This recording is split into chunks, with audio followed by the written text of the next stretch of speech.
mga balita naman sa labas ng bansa, European Union nagtakda ng madaliang hakbang para maibsan ang migrant crisis sa Italy at makabagong lunas sa mga nakakaranas naman ng chronic pain, tagumpay na naisagawa sa Amerika. Yan ang mga globalita na aming kasama, si Edwin Eusebio. Nakakaranas na ng pag-aalinlangan ang mga taong dumaranas ng chronic pain o di gumagaling na sakit. Ito sa hindi naging kapanipaniwalang mga pagsusuring medikal. Subalit ngayon, may natuklasan ng bagong tukoy ang karamdaman sa Colorado, USA. Sa pamamagitan ng pagsusuri sa utak, hindi lamang maiibsan ang nararamdamang sakit ng pasyente, kundi posibleng matuklasan na rin kung paano ito mapapagaling. Ang chronic pain na kadalasang nagtatagal ng mga buwan at taon ay nakakaapekto sa isa sa bawat 5 tao sa mundo. Maraming negatibong epekto ito tulad ng pagkakaalis sa trabaho at depresyon.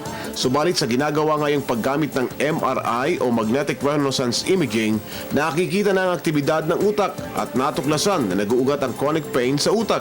Kaya naman nakatuon ngayon ang mga mananaliksik sa tinatawag na reframing pain kung saan sa pamamaraan ng meditation, magagawa ng pasyenteng malimutan ang sakit na nagpapahirap sa kanyang katawan.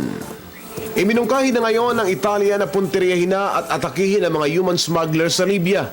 Ito'y para maagapan ang pagdagsa ng mga migrants sa katimugang bahagi ng Italy. Nagpapatuloy ngayon ang mga paghahanap sa mga survivors at mga bangkay kasunod ng paglubog ng migrant boat nitong linggo. 700 mga tao ang lula ng lumubog na bangka na pinakamalala sa kasaysayan ng human migration sa Italy.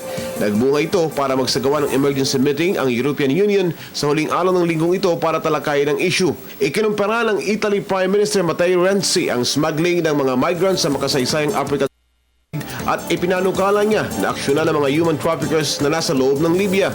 Sa pulong ng mga ministro ng European Union sa Luxembourg, inilatag ang 10-point plan para tugunan ang human migration. Pangunahin dito ang pagdaragdag ng pondo para sa Operation Triton o pagpapatrolya sa Mediterranean Sea na ginagamit na daan ng mga human traffickers. Para sa Telebisyon ng Bayan, Edwin Eusebio.